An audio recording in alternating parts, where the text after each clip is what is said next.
couple of times also he was Imam as well. In the absence of the Prophet sallallahu, alaihi, wasallam, the name of this man was Ibn Umm Maktum radiyallahu anhu. As we know, the Prophet sallallahu alaihi wasallam had the first Muadhin, the one who used to give adhan was Bilal Habashi radiyallahu anhu. And the second one was Ibn Umm Maktum, the one who used to give adhan for the suhoor. And the Fajr adhan, Bilal radiyallahu anhu used to give. And he had this honor despite he was blind. 2 times was confirmed. He was appointed by the Prophet ﷺ officially Imam of Masjid Nabawi when the Prophet ﷺ he was out of town, despite he was blind. So he's the only Sahabi. He had this honor at the same time he was Muadhin and Imam. And he led 2 times, is very confirmed. He led 2 times Salat in the absence of the Prophet ﷺ, and some even historian mention more than 12 times. But imagine, it is not necessarily to seek the truth, you have to have the vision. And when we describe who was the companion, what is the definition of Sahabi and the companions of the Prophet ﷺ, the one who met with the Prophet ﷺ. But they did not say that the one who saw the Prophet ﷺ. Because you can meet someone while you are blind. You don't have to see. So imagine this man, he was blind. And because he was looking the truth, and then Allah, he guided him. Not only Allah subhanahu wa ta'ala guided him, Allah, he mentioned his story in the Quran. There is so many people, they had vision. Sometimes they cannot recognize the truth. But this man, he was blind, but Allah, he helped him and guided him towards Islam. And he had the suhbat of the Prophet sallallahu alaihi wasallam, and he did not even saw the Prophet sallallahu alaihi wasallam with his physical eyes, but still he was muadhin and he became imam. So basically what we learn, sometimes we have so many asbab and means and reasons, but still we ignore, we don't benefit from it. Allah, he deprive us from the truth. For having truth, you don't need asbab. If you are true seeker, Allah, he give you guidance. But you have to have truth in your seeking. Same way Ibn Umm Maktum radiyallahu anhu, he was looking the guidance and he was seeking the truth. And he used to be considered among those companions of the Prophet sallallahu alaihi wasallam. They embraced Islam in the beginning stage of Islam. It's called as-sabiqin al-awwal. So what was his honor? Despite he was blind, he was muadhin, the one who used to give adhan for sahur, and the one who was appointed by the Prophet ﷺ. Despite there is so many Sahaba that you could see, but still the Prophet ﷺ have chosen him as the Imam on his place. Maybe some of them, they have best recitation. But still, why? Because Allah, he mentioned his story in the Quran. The Prophet ﷺ has deep connection. As we know, there is 2 opinions. One opinion, he was already Muslim, and another opinion, he was not Muslim. Prophet ﷺ was sitting. Before I share this story, very short story, you can also just check in the background of the Revelation of Surah Abasa, just 30 right after Surah Nazi'ah. In the society, especially the modern society in the Western country, they give special care to special need people, including blind and disabled persons. Allah subhanahu wa ta'ala also taught us this matter in the Quran. And if someone needs special help, you have to give them, you have to show your care. Imagine this man, he was blind. Allah subhanahu wa ta'ala mentioned entire story in the Quran just because he needs special help and assistance, the Prophet ﷺ ignored him. Sometimes, and that's why the Prophet ﷺ said, find me among the weak people in your community. Ibghuni fi du'afa.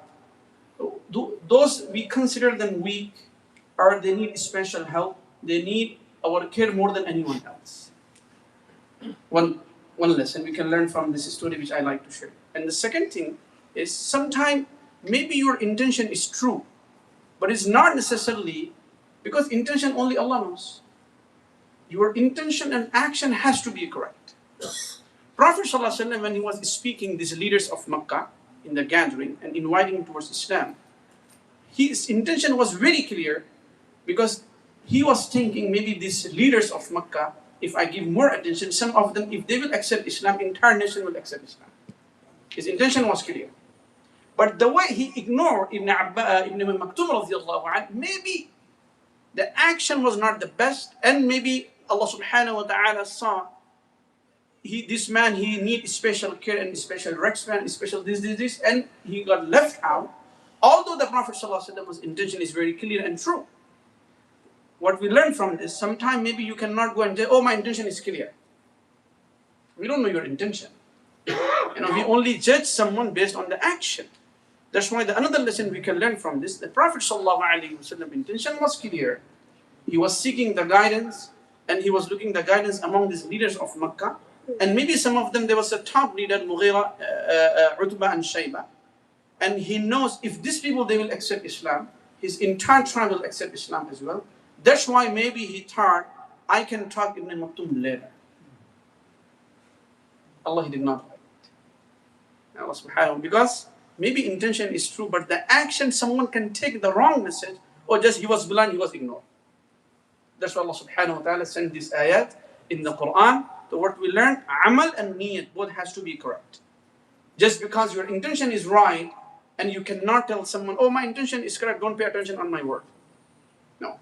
نحن متولي الظواهر الله متولي السرائر. We just know whatever we are seeing. Allah is the one who knows your intention. This is the second lesson we need to learn from this ayah. Then from this story of Ibn Maktum radiallahu anhu. And the story's actual is the Prophet ﷺ was sitting with the leaders, top leaders of Makkah, and he came and he asked, one opinion he was not Muslim, another opinion he was Muslim. Based on historian they describe in the book of the history. And he came and he asked Prophet ﷺ, oh Muhammad, show me what did Allah he gave you, and can you explain what did Allah he gave you? And the Prophet ﷺ did not give his attention, and still he started continuing his conversation and discussion with the leaders of Makkah, and this man he started turning over. And he started walking over. Allah did not, and Allah said, Abasa wa tawalla an ja'ahu al-a'ma wa ma yudrika la'allahu yazakka. One opinion, he was already a Muslim, and he came Prophet ﷺ and asked, can you read the Quran? Whatever the ayat which Allah had revealed upon you, can you recite some verses for me? Prophet ﷺ hold him, and he did not read for him, and then still he was continuing giving da'wah to these leaders of Makkah. So based background based on. But imagine, Prophet ﷺ, Allah subhanahu wa ta'ala did not like. He did not even ignore intentionally. He had another purpose. What about those they are not prophet? Imagine as a normal believer. If Allah did not like this action from the Prophet sallallahu alaihi wasallam, and how much as a normal person, as a normal believer, how much we have to be careful and show our care and special help and special assistance to those that need special care in the community. That is the lesson we can learn. And Ibn Maktum radiallahu anhu, which I mentioned his honor, and because of this, Muadhins and Sahaba mentioned, Prophet sallallahu alaihi wasallam, he appointed him as the Imam. Why? Because whenever he remembered, he felt this man was ignored. This is the way I can make up. That's why he gave him such a big honor to be an Imam of Sahaba in the Medina. And also, there is the hadith, and there is another thing, is Ibn Maktum radiallahu anhu, described he was the blind, but in the battle of Qadisiyah, and he was martyred. And he could not even go and fight, but still he had desire to be a shaheed and martyr, and he went out in the battle of Qadisiyah, and then after he became martyr and became shaheed by Allah subhanahu wa ta'ala. And there is another hadith which I like to share about him. One time he was sitting with the Prophet sallallahu alaihi wasallam, and Jibreel came, alaihi salatu wasallam, and then after, and he asked this man, when did he lost his vision? And then Ibn Maktum radiallahu anhu said, I lost when I was little and very young. And then after he said, قال الله تعالى إذا أخذت كريمة عبدي لم أجد له جزاء إلا الجنة. If I will take away from my servant something is so beloved to him, like a vision, because everyone loves to have vision, the Bible can see. But if I take away this, and he have patience, then Allah, he will give him Jannah. Imagine the one, sometimes people they're born with blindness. Sometimes some people they're born with some kind of aib and fall or disability. Allah subhanahu you can take this lesson from this hadith. This is the way Allah subhanahu wa ta'ala, maybe he want to give him Jannah. Rather we are going to putting them down or not giving them so attention. Imagine the Prophet Jibreel alayhi salam narrating this statement of Allah. If Allah subhanahu wa ta'ala take away something from your health which you love so much and you have patience on it, then Allah will give you Jannah. And especially the Prophet sallallahu alaihi wasallam mentioned in the hadith about the vision, and there is a lot of scholars in the past. Imam Bukhari rahimahullah, even he was the big scholar of the hadith, After Allah subhanahu wa ta'ala, he gave his vision back. But when he born blind. Allah subhanahu wa ta'ala has written his vision when he turned 10 years because of the dua of his mother when she went for Umrah and she made dua front of Haram, and Allah subhanahu wa ta'ala he gave his vision.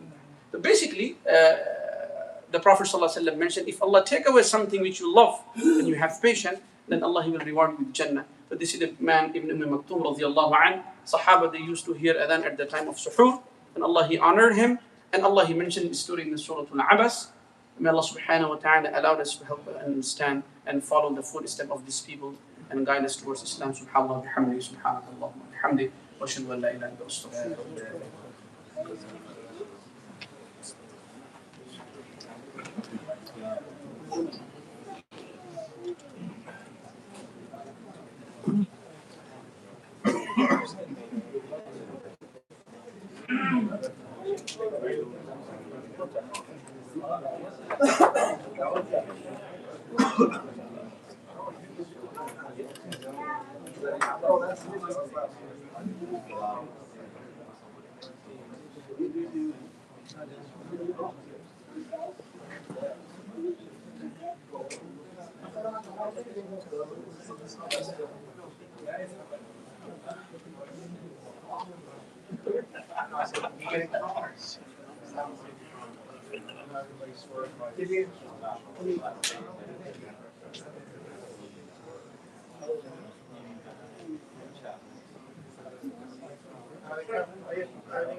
इसके अंदर जो एक अजीब जो point है इस पूरी story में वो ये भी रसूल अल्लाह सल्लल्लाहु अलैहि वसल्लम के फेस इंप्रेशन हज़रत इब्न मक्तूम ने तो नहीं देखा लेकिन अल्लाह ने कहते हैं अल्लाह ताला ने इंप्रेशन को भी ये तो देखने से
Yeah.